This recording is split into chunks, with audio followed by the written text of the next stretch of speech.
everyone, and do you know what time it is? Do you know what season we're in? Well, we are in election season. April 2nd is election day here in Chicago, and we have a very special edition of Political Forum. I'm Mike Jacobson. Joining us tonight is Andre Vasquez, who is the alderman candidate for the 40th Ward. Andre, thank you so much for being on the show. All right, folks, so now is your chance. If you have a question, comment, or concern for Mr. Vasquez, the number's at the bottom of the screen, 312-738-1060, 312-738-1060. Please let your friends know they can watch us online at cantv.org/hotline, and they can also watch us on Facebook, and our handle is at CanTV Chicago. That's at CanTV Chicago. So get informed and get involved with this show tonight.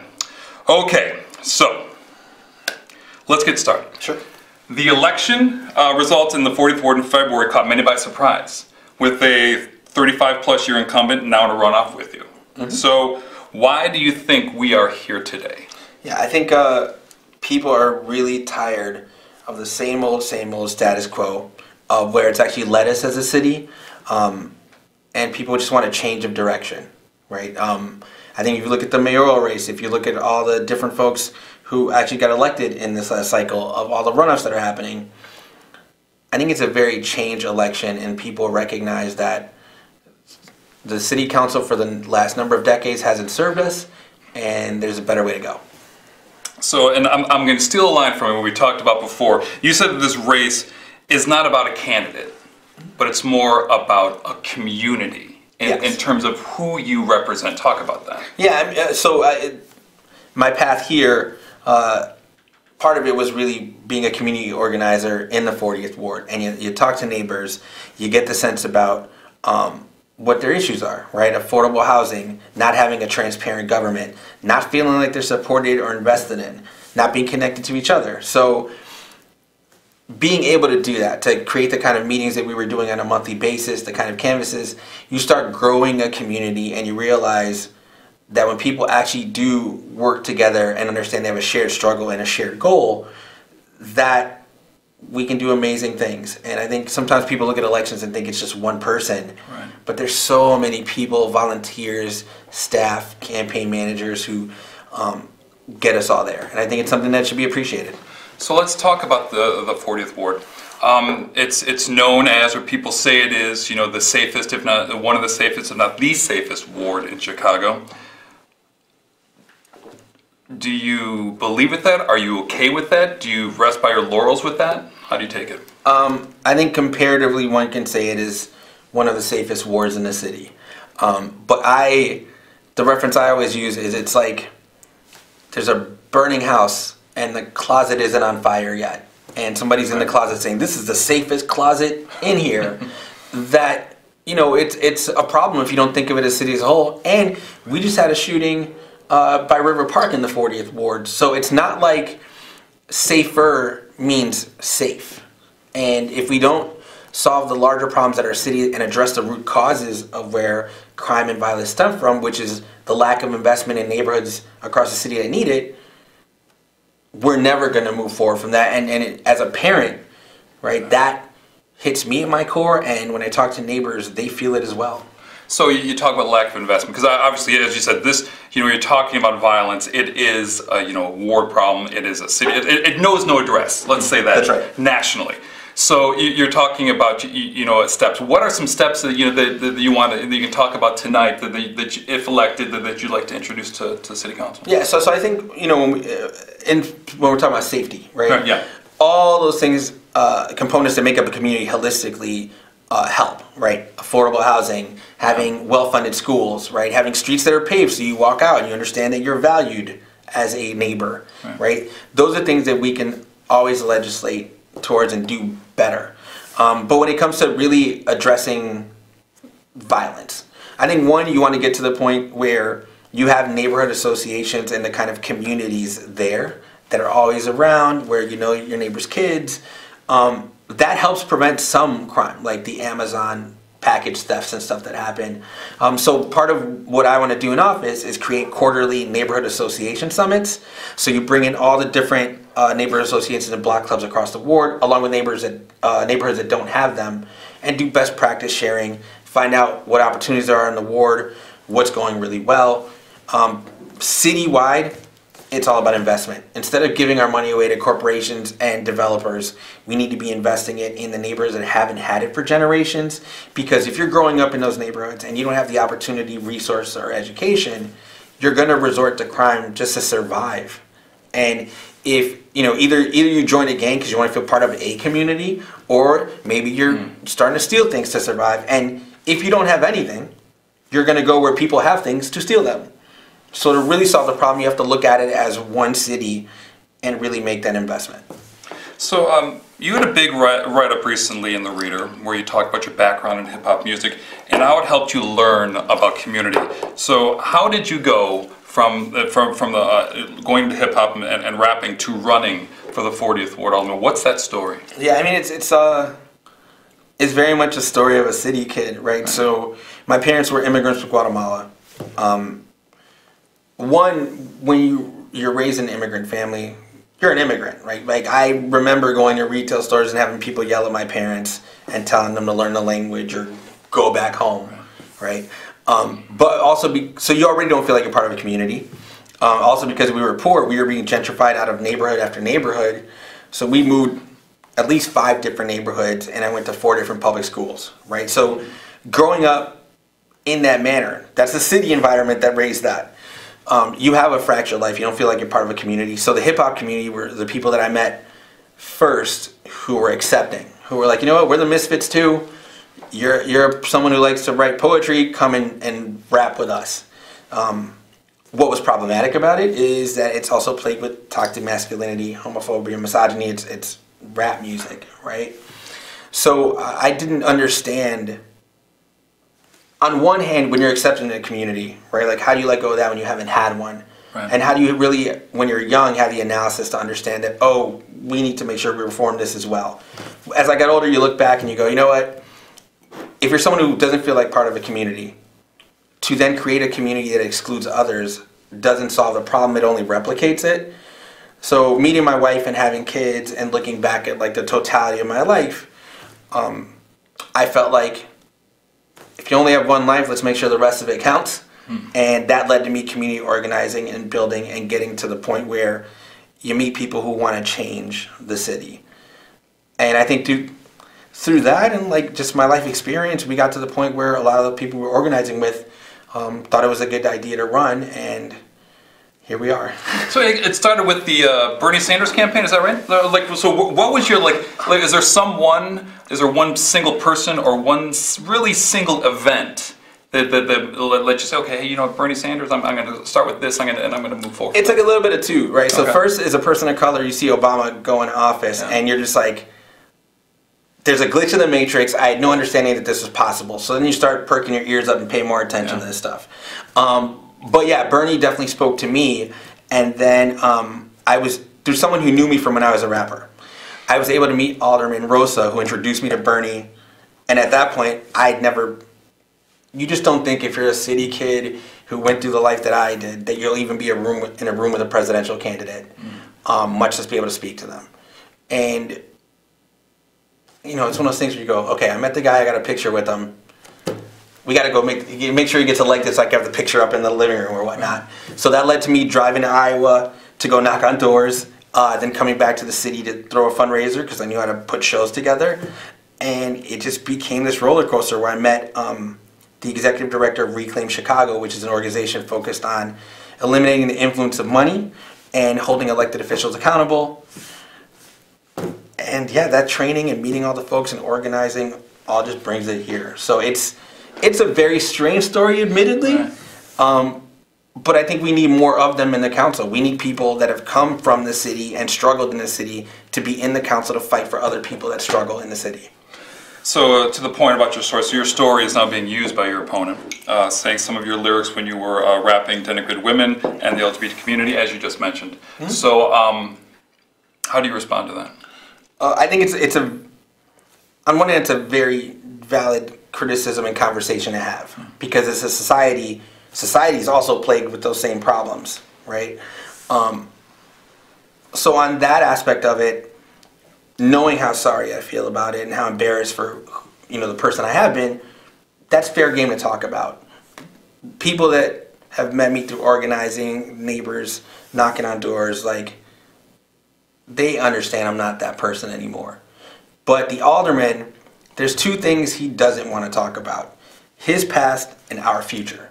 So he'd much rather focus on the same kind of desperate, mudslinging, old school Chicago machine tactics that they implement when they feel threatened. And this is what it's been. He's sending this stuff to doors all across the 40th Ward. He's got call center employees calling neighbors using the words without any warning. He's said them at candidate forums and on morning TV. And if someone was really concerned and sensitive to how those words hurt other people, they wouldn't then spread that out that amount. You know, the alderman likes to say that he knows karaoke stars that are more popular than I am.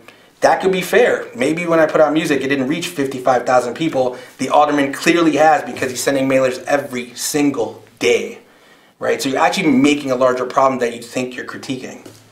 So, and that kind of falls into my next question. So there was low voter turnout, I believe, in February. About 1 in 3 registered voters came and filled out a ballot. And I believe that many people are just fed up with the negative politics. We're talking about the scandals, the investigations, and the power grabbing.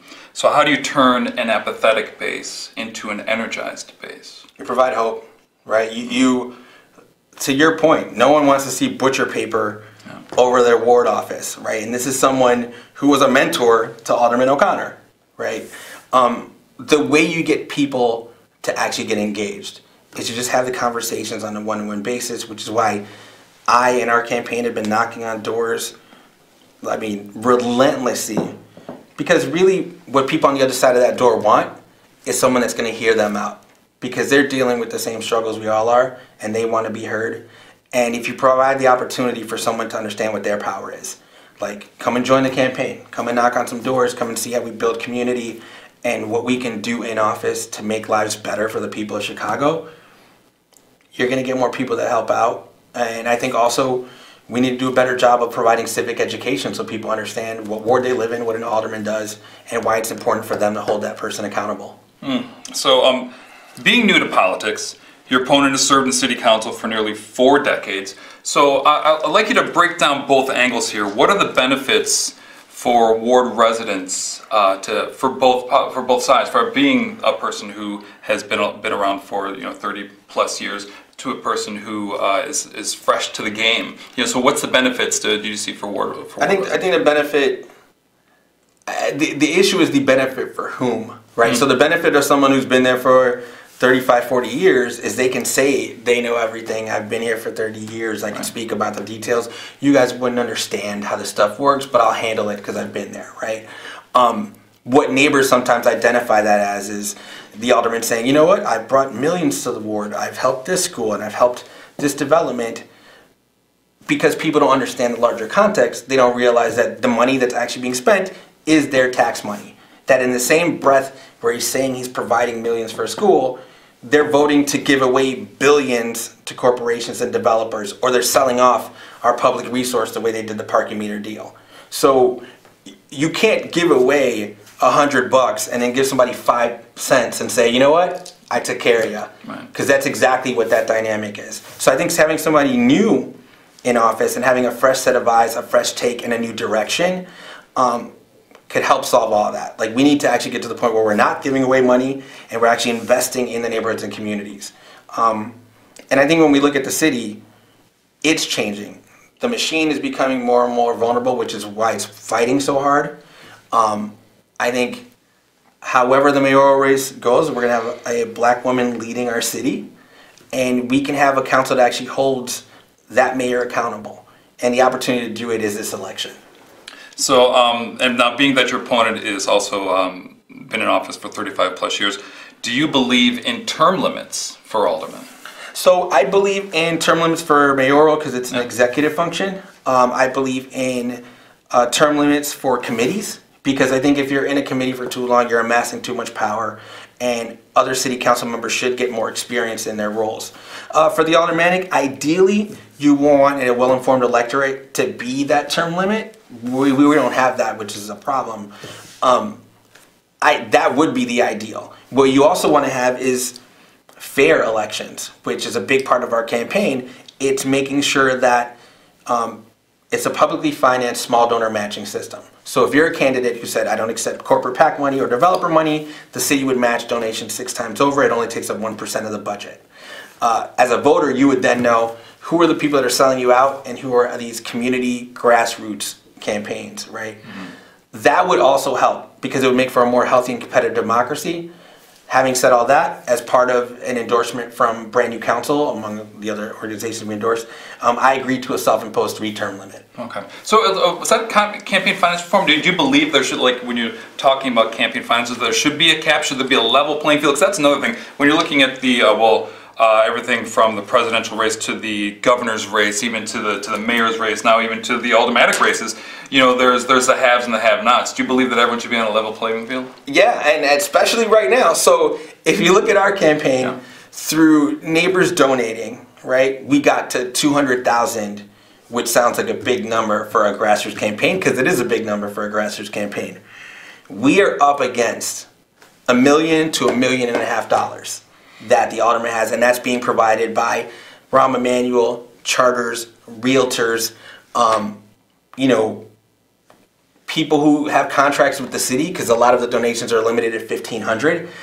We absolutely need a level playing field, because that's the advantage for the alderman, is 1, the incumbency, but 2, the access to money that allows them to smear and send tons and tons of mailers, which aren't recyclable, by the way, to every single home in the 40th, right? So yes, we need to level that because we see clearly where the big money is coming from, and it's not in our best interest.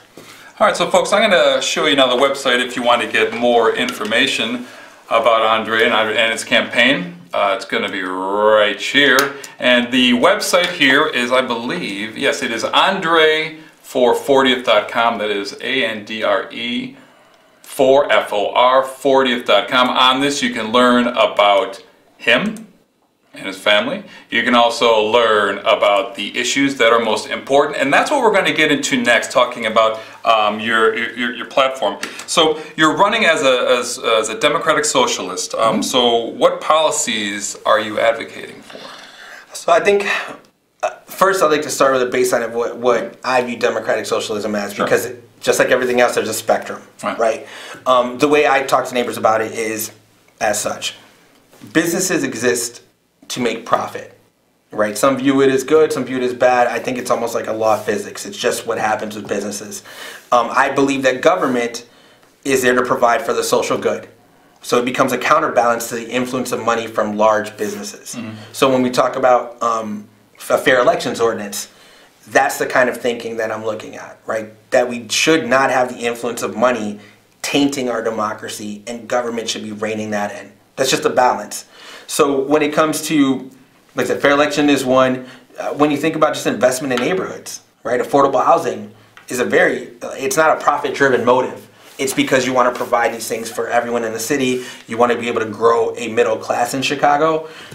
So it's about thinking in that manner through all different forms of legislation. So what I would say is, here's what we all agree on. The city has tremendous problems that we need to solve. No matter where you stand ideologically, there's going to be compromises to be made and to figure out solutions. What makes me a democratic socialist is a position I start at looking at those problems and how to solve them. Mm-hmm. Talking about affordable housing, you're in favor of affordable housing, but what does that mean? Because I know, like looking at some of the ward races that some candidates, incumbents have gotten hit negatively because they were for affordable housing and how affordable housing apparently affected the ward. So how do you stand on this delicate subject? Yeah, so I think we need more affordable housing. Yeah. That's not just an opinion; it's fact. We're 120,000 affordable units behind as a city. So we need a larger city-wide vision on how to actually have equitable housing. Because what currently happens is if a property or developer comes in, the city asks for 10%, but that property get paid, or that developer get paid more to opt out of it, or actually build their units off-site. And what that does is reinforces segregation in our city, because the affordable housing goes to the south and west side. Right. It also negatively impacts north side homeowners, because since you have a larger homeowner tax base on the north side, when property taxes get raised, that's who gets hit hardest. If you were actually spreading it out equitably, everyone would rise, right? So what I'm advocating for as part of our campaign is a 30% affordable housing expectation, no loophole to opt out, and if you're gonna build off-site, it needs to be within the same ward or zip code, right? Because I'm knocking on the doors and you meet retirees who, because the cost of living has gotten so high, they're forced to sell their home and then they have nowhere to move in the same neighborhood, right? And if you actually want to create a middle class that'll then support and sustain local businesses in an area, you need to have more affordable housing so people aren't just living check to check. So all those things are just, to me, they feel like fundamental common principles. It's just talking to neighbors about them instead of having the stigma of what affordable housing is or who's going to move into a neighborhood. Right. So we have a couple minutes left, and we have a lot more to get into. And one of the things I want to get into is tips, which I don't know if you can explain it, so much so fast. But what's your take on on tips? I know that there's a lot of talk around what's happening over at Lincoln Yards, and what your opponent is in favor for. So what is your take, on tips? So. Do you want the explanation of a tip, or do you want the take? I want the take. How much we can do if you can squeeze them both. Tips are easy, right? So the city picks an area. TIF district is what they'll name it. And what they'll do is they'll set a baseline of a tax would be or should be for the next 10, 13, 20 years. Anything that goes above that baseline, the city then takes that fund. And ideally, the way it was intended, you take that money to invest in blighted areas that would not be better served without that money. What actually occurs is the alderman has a prerogative to decide where they're going to spend that money, and if it's not spent, it ends up being the mayor's slush fund, right? So the problem with it is it's a way to get money, but what they do with it now is they give it to corporations and developers who then, funny enough, end up funding their campaigns for re-election. So it's this cycle that keeps feeding itself. What we need to do is change that dynamic. I mean, I think it makes sense to have anything that uses TIF money, which is general city money, to be discussed by the council as a whole, not just the alderperson calling the shots. I think if you have a mega development, whether it be units or actual money, the city needs to discuss that. Anything that has off-site units has to be discussed at the city level. So it's about taking that control and changing these fiefdoms that are happening within the wards and having a city-wide conversation about it. And we need to be transparent. We need to be able to say, this is the money that's being invested. Here's what we think the return on that investment is. Here's where we're at. As a neighbor, you should be able to know that.